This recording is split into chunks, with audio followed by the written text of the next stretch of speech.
perfectionist who keeps it to himself. And then maybe they like take their favorite shit from movies and it stays in, and then they just, you know, play it. And it's literally some fucking asshole takes the print and says, oh, this is the best scene in the movie, snip, snip, and then returns it. And everybody else gets boned. So what you guys are experiencing is a very common, it's like it's a terrible thing that, but this is the way it's been for years. So, so please tell me what inspired Mother's Day. First of all, that's a very weird film. I forgot. Peculiar. Yeah, so much more disturbing than I remember. Honestly, my mother looked at me during the movie and goes, I can't believe I let you watch this. Honestly, that's the first time that's ever happened, and I was uncomfortable. But actually, my mom, one of the more peculiar reactions is I was a little scared the first time we screened it for the cast and crew, and my mom was there, and she knows Lloyd and me, and excellent. And she turned to me and she said, "What a great film!" She loved the film. She was very proud of her boy. Where did I come across? Where did those ideas come from in my head? But from my youth, I guess. It must have been there at some point. The reason why I made that film was that it was really motivated by how much I could raise, I could raise $115,000, and I could either make a porn, which I wasn't that successful with girls to be able to think that I could actually make one. I knew what I You'd have to do some research. Yeah. Exactly. The second thing was I would have to make a really smart film and had to have a great script and emotional and dramatic and true, and I knew I didn't have the skills for that. Yeah, good luck. So the only thing that was left was to make a horror film. Which is weird because at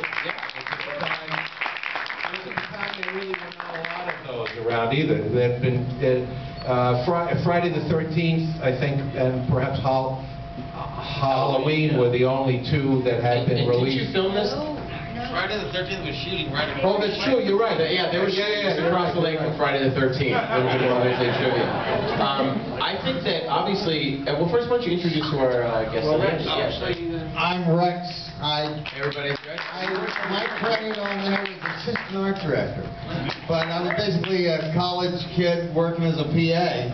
And I'm actually in the movie quite a bit. I'm the mother driving the car in all the long shots. Oh, nice. And the body's getting raped in the sleeping bags and being pulled over the rocks. Oh, well.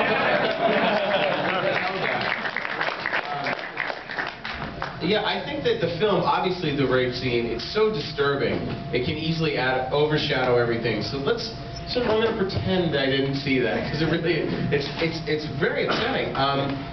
I think the film is brilliant. I think the art direction, the costume design, the performances are so superb. Can you talk about your idea when the writer, your co-writer Warren Leight went on to be wrote a play Sideman, wrote Dear God, very successful award-winning playwright, the co-writer with this.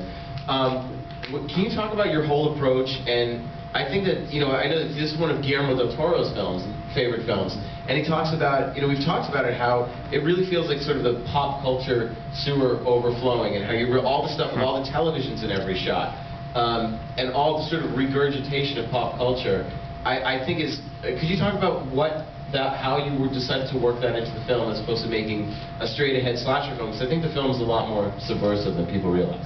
Well, that is true. We actually sat down and decided what the themes we wanted, and that was indeed, it makes me feel terrific that after all these years, it still seems to have points that are important now in terms of the trash that we look at and listen to and all that stuff, and how we think it's fantastic that this is part of our lives.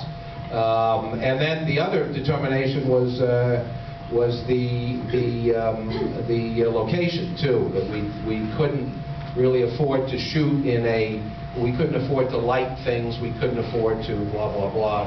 So we shot out in the woods. So we really began with what we wanted to say first, and then decide where we wanted to shoot it. We knew we wanted to make a horror film, so then the plot kind of came out after all of that.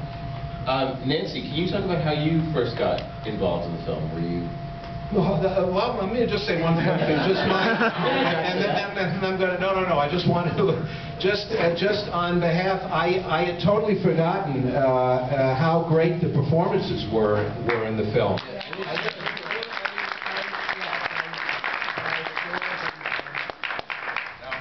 Was